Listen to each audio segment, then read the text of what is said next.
다음에 서울고등법원 2008년 사례는 등등 여러가지 사안으로 봐서 점유 경매개시 결정 이후에 점유했다. 그 다음에 유치권 행사에 관한 단순한 안내문 부착이나 가끔 그 건물에 들르기 시작했다. 이런 것만 가지고는 점유를 인정할 수 없다. 이렇게 판단했죠. 그러니까 우리가 이제 유치권 행사 중 이런 게 붙어 있으면은 점유를 이게 점유냐 이렇게 이제 질문을 하시는 분이 계세요. 이게 있는데 그러면 답을 드릴 수가 없어요. 답을. 그러니까 점유는 기본적으로 사실상의 지배거든요. 지배. 근데 그거를 안내문 부착, 유치권 공고문 부착만 가지고 점유라고 할 수 있느냐라고 하는 것은 판단할 수가 없는 겁니다. 그 사람이 그걸 붙여놓고 사실상의 지배를 다른 행동으로 할 수도 있는 거고 또는 하지 않을 수도 있는 거고, 그러니까 붙여놓고 아예 내팽개친 이런 경우도 있을 수 있잖아요. 그죠? 그런데 그런 경우로 본 겁니다. 이 사례는. 그리고 붙여놓고 가끔씩 한번 이렇게 잘 있나 싶어서 한 번씩 둘러보는 이런 정도 가지고는 유치권 점유가 안 된다 라고 그렇게 본 거죠. 그래서 이제 이런 사례들을 통해서 여러분들이 어느 점유의 정도가 상당히 좀 모호할 수 있겠구나. 그래서 조금 어느 정도까지는 돼야 또 점유가 인정되는 쪽으로 가깝고 또 어느 정도가 되면은 점유가 또 인정이 안 되는 쪽으로 보이는 이런 이제 판단의 어떤 소스를 여러분들이 좀 얻어 가셔야 됩니다. 그 다음에 부산고등법원 2008년 사례는 역시 마찬가지로 부동산 현황조사 보고서에 임대한 부동산 외의 부동산 외에 공실 또는 점유자 없이 폐쇄되어 있음이라고 기재되어 있고, 그 다음에 감정평가서나 현황조사 보고서에 첨부된 건물 바깥에 유치권을 행사하고 있다는 현수막이나 안내 표시가 없다. 이런 것들로 봐서 점유를 인정을 하지 않은, 그러니까 개시결정 이후에서야 비로소 점유를 하기 시작한 이런 경우를 본 겁니다. 그 다음에 서울고등 2008년 사례도 시공회사 피고 모 건설이 이 마트공사를 마친 후에 소유자인 김모에게 공사 현장인 이 사건 마트를 그냥 넘겨줬다. 그래서 점유를 상실했다. 그리고 그 밑에서 네 번째 줄 보시면 여러가지 조사를 통해서 볼 때 임차인들이 점유를 하고 있는데 임차인들이 누구로부터 임차를 받았느냐라고 하면은 바로 건물 소유자인 김모다. 이런 걸로 볼 때는 그동안에 이미 경매개시가 되기 전에는 계속 건물주 김모의 점유하에 있은 것으로 봐야 된다 라는 거예요.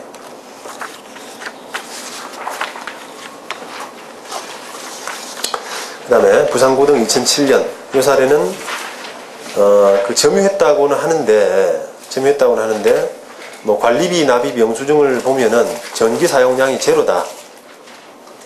이런 것들이 나타나 있기 때문에 이런 걸로 볼 때 점유했다고 보기는 좀 힘들다. 이런 상태입니다. 그 다음에 광주고등법원 2007년 사례도 98페이지에 여러가지 상황을 볼 때 건물주 K모와 임차인들이 이 사건 건물을 점유했다고 봐야 되고, 단지 피고들, 시공업자인 피고들은 채권을 회수하기 위해서 일시적으로 이 사건 건물 사무실을 사용했다가 개시결정 이후에서야 유치권 행사하고 있다는 내용의 현수막이나 안내벽보 등을 부착하였을 뿐이어서 피고들이 경매개시 결정 이전부터 부동산 점유했다고 보기 어렵다. 이렇게 판단했습니다. 광주고등법원 사건은 넘어가시겠습니다. 비슷합니다. 그 다음에 이 광주고등법원 전주부 2007년 사례도 경매 과정에서 이제 그 유치권자라고 주장하는 사람이 경매 과정에서 보인 태도가 유치권 점유자로서의 태도가 아니다라는 그런 취지인데, 보시면은 경매 피고가 이 경매 절차에서 즉시 유치권 신고를 하지 않고 이미 실효되었다고 주장하는 그 가등기, 소유권 이전 등기 가등기에서 배당 요구를 했다, 이런 거. 그 다음에 현황 조사를 나갔는데 법원의 집행관이 그때 건물 점유하고 있는 것으로 조사가 안 됐다, 그런 점들을 들어서 점유를 부인했습니다. 그 다음에 대전고등 2006년은 넘어가고요. 대전고등 2009년 마찬가지입니다. 기입등기는 개시결정은 2005년 10월 19일에 있었는데 그 현황조사, 경매 현황조사에서 시고는 그 유치권 점유자, 예식장의 점유자로 확인되지 않았다. 그 다음에 2006년 1월에서야 유치권 신고를 하고 1월 10일에는 강모에게, 이게 건축주 같아요, 강모에게 편지를 보냈는데 공사 대금을 변제하지 않을 경우 장차 이 사건 예식장의 정문 현관을 봉쇄해서 출입을 통제하겠다, 이렇게 지금 했단 말이에요. 그러니까 이런 걸로 볼 때 그게 2006년 1월에서 이런 편지를 보냈다는 겁니다. 그러면 그걸 그 거꾸로 해석을 해보면은 그동안에는 뭐 그런 별다른 게 없었지 않았느냐. 그러니까 그 이후에 이제 하겠다라고 하는 걸로 봐서는 개시결정인 2005년 10월 19일 당시에는 점유가 없었다라는 것을 좀 짐작할 수 있다, 이런 판단입니다. 그 다음에 그 101페이지, 102페이지는 넘어갑니다. 그 다음에 서울고등법원 2007년 103페이지. 요거는 이제 그 개시결정, 이게 채권이 이제 채권이 양도됐는데, 그러니까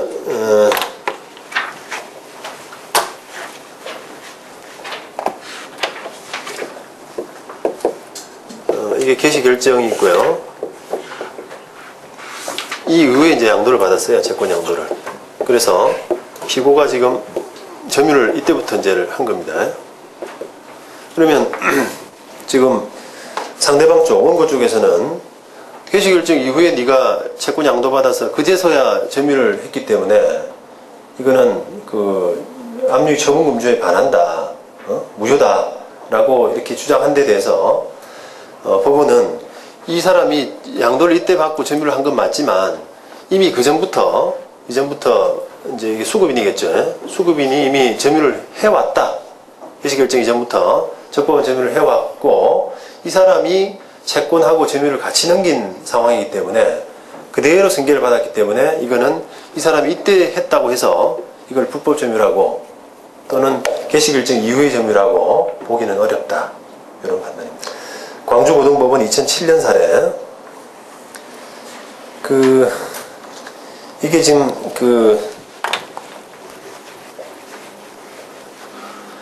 이게 이제 복잡한 건물 같은 경우는 경매개시 결정이 경매개시가 되고 나서 또 취하됐다가 다시 일어나고 이런 과정을 거쳐요. 그런데 개시 결정 되고 나서 점유를 한 건 맞는데 이게 취하되고 다시 개시 결정이 일어나서 이렇게 경매가 됐다. 이런 사례입니다. 그러면 앞서 이제 압류 처분금지효라는 것은 압류 이후의 처분은 무효다라고 하는 건데, 이게 우리가 법적으로 이야기해서 절대적인 무효가 아니라 상대적인 무효라고 해요. 압류 처분금지효에 반하는 어떤 처분 행위는 무효인데, 그 무효라는 것은 절대적인 무효가 아니라 상대적인 무효다라고 이야기를 하는데, 그 이유는 이 개시 결정이 있고 점유가 있었으면 이게 무조건 무효가 아니라 이 개시 결정과의 관계에서만 과위 관계에서만 상대적으로 무효다. 그래서 이 개시결정이 뭐 취하되거나 하게 되면은 이 점유는 효력을 그대로 유지하는 거예요. 그래서 이런 식의 지금 그 뒤에 개시결정이 일어났다면 이거는 처분금지에 반하는 그 점유 유치권이라고 할 수 없게 되는 거죠.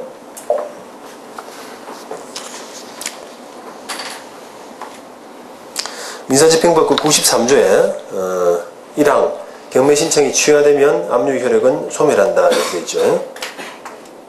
그 다음에 부산고등법원 2008년 사례도 역시 마찬가지입니다. 105페이지에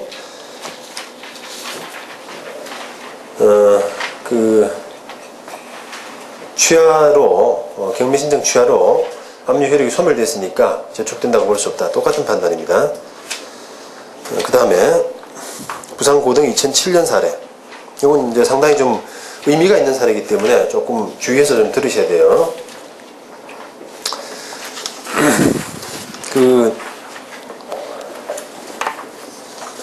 우리가 이제 압류의 처분 금지호 라고 해서 압류 이후에 또는 경매 개시 결정 이후에 그 점유는 무효로 보지 않습니까?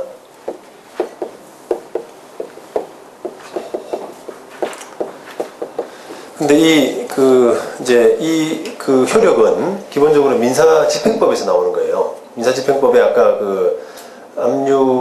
아까 알고서 뭐 한 사람은 뭐 효력이 없다 이렇게 해서 규정이 있지 않습니까? 그래서 그 민사집행법에 따른 효력인데, 자, 우리가 압류가 꼭 민사집행법상의 압류뿐 아니라 우리가 국세징수법에 따른 압류, 체납처분에 기한 압류 이런 것들이 있어요.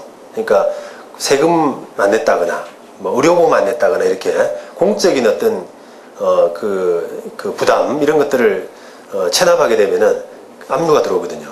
그 압류의 처분금지효 압류에 저촉되는 압류에 저촉되면은 무효가 되는데, 그 압류란 것을 민사집행법에 기한 압류만 해당해야 되느냐, 아니면 국세징수법에 따른 압류 처분도 압류의 처분금지에서 이야기하는 압류냐 하는 그런 논의입니다. 이 판단이. 그러니까 이 부산고등법원 2007년 사례는 지금 부산광역시가 압류 등기를 했는데 그 이후에 점유를 했기 때문에 이거는 처분금지에 저촉이 된다, 무효다 이렇게 판단했어요. 근데 그 논리는 지금 여러분들이 뭐 법적인 부분이기 때문에 자세히 알 필요는 없고, 단지 기본적인 메시지는 뭐냐면, 우리 지금 실무상으로 민사집행법의 압류와 그 다음에 징수법에 따른 압류를 다르게 볼 만한 이유가 없다. 그래서 기본적으로는 비슷하게 해석을 하고 있기 때문에, 그런 실무 관행에 의하면은 징수법에 따른 압류도 역시 마찬가지로 집행법에 따른 압류와 달리 볼 건 아니다 라는 그런 논리를 짰어요. 자, 그리고 또 하나 그렇게 되고, 또 하나 이 사건에서는 이제 가압류도 있었습니다. 가압류. 그 다음에 저당 설정도 있었어요. 저당 설정. 그러니까 부산광역시에서 한 압류 이후에 압류 이후에 점유다. 그래서 무효다. 게다가 가압류까지 있는데 이 가압류에도 저촉된다. 무효다. 그러니까 이 판단의 전제는 가압류도 가압류 이후에, 그러니까 가압류도 압류의 처분금지에서 이야기하는 압류에 들어간다는 거예요. 우리가 민사집행법에서는 가압류도 압류의 효력을 준용하거든요. 그러니까 그거는 이름은 설득력이 있는 것 같아요. 그 다음에 저당이 있은 이후에 이렇게 됐는데, 이 저당의 논리는 아까 대법원에서 이야기했던 것처럼 저당 이후에 우리가 점유라 그래서 무조건 다 무효는 아닌데, 이 사례는 이렇게 이제 저당도 많고 굉장히 많은 어떤 채무가 있는 상태에서 들어왔기 때문에 무효다라고 하는 대전고등법원 논리를 그대로 땄거든요. 그래서 지금 이 부산고등법원 판례가 의미가 있는 것은 두 가지입니다. 하나는 압류 이후, 징수법에 따른 압류도 처분금지에 반한다. 그거하고, 가압류까지도 포함된다. 볼 수 있다. 그렇게 이제 두 가지가 의미가 있는 것 같습니다. 근데 이게 대법원에 올라가서는 일단은 심리불속행으로 기각이 됐어요. 그러니까 앞전에 이런 법률적인 논의를 하기 이전에 뭐 채권이 없다든지 하는 그런 판단에서 이미 그 대법원에서 심리 대상이 안 된다라고 해서 그냥 끝내버렸던 사건이죠. 그래서 명확한 대법원 판단을 받지 못했고 또 지금까지도 아직 사실은 대법원 판단이 없습니다. 징수법에 따른 압류와 가압류가 처분금지허에 저촉이 될 수 있는 압류에 해당될 수 있는지 하는 부분은 없어요. 그래서 조금 지켜봐야 될 문제입니다. 그리고 아울러서 대전고등법원 2007년 사례도 역시 그 천합체분 절차, 징수법에 따른 압류도 압류에 해당한다라는 전제하에서 판단을 했어요. 이건 영동군이 했던 건데 그 이후에 지금 점유가 들어왔기 때문에 무효다라고 판단을 했습니다. 점유 상실, 결국은 이 점유 아까 점유에 죽고 점유에 산다 이런 표현을 드렸는데 점유 상실하면은 당연히 유치권도 이제 소멸하게 됩니다. 328조에서 규정을 하고 있죠. 그래서 이제 이게 지금 뒤에 사례들도 결국은 이 점유를 상실했다라고 볼 수 있느냐 아니냐 하는 그런 사례들인데 그런 부분들은 여러분들이 좀 읽어보시면 되실 것 같아요. 대법원 2002년 사례, 그 다음에 대전고등 2009년 사례, 대전고등 2009년 사례 같은 경우도 이게 공사 끝나고 109페이지에 좀 하단 부분입니다. 공사 끝나고 동시에 이 김모 등이 여관 일부로 사용할 수 있도록 아무런 조건 없이 5층 부분을 인도해 줬다라고 해서 점유 상실했다 이렇게 지금 본 겁니다. 그 사실관계는 이제 좀 복잡하게 나와 있기 때문에 다 어떻게 소개해 드릴 수가 없네요. 그 다음에 다음은 채권이 존재하고 또 그 변제기가 도래할 것이라는 그런 요건이죠. 사실은 제가 다음 편 책을 낼 때는 제가 편제를 한번 바꿔보려고 합니다. 이게 지금 편제가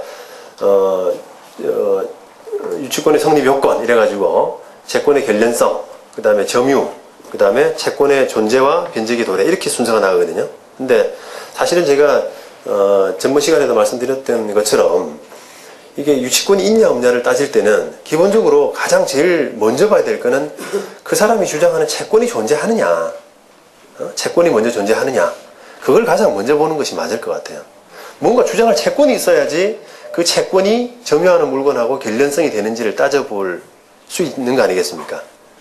그죠? 그러니까 이 채권의 존재라는 부분은 사실은 결련성보다도 조금 서술상으로 앞에 와야 될 부분인 것 같아요. 그래서 다음번에는 제가 책을 편제를 좀 바꾸려고 지금 계획을 좀 하고 있습니다. 근데 지금 이런 편제는 현재 유치권에 관한 서술, 모든 그 서술이 기본적으로 지금 하고 있는 체제이기 때문에 저도 그냥 일단은 이렇게 따랐습니다. 근데 그렇게 이해를 하시고 보시면 좋으실 것 같아요. 실무상으로는 이게 이제 당연히 이게 유효한 채권이 있어야 되는데 실무상으로는 아까 실제 건축주인데도 불구하고 마치 외관상으로 이제 건축주하고 그 공사하는 사람하고 마치 달라 보이는 이런 것을 이용해서 채권이 있다라고 이렇게 주장한 사례에 대해서 실제로는 없다 이런 판단들이 상당히 많이 있습니다. 그러면 이게 이제 채권의 결련성을 따지기 전에 받을 돈 자체가 없으니까 그 다음에 더 나아갈 필요가 없죠, 논의를.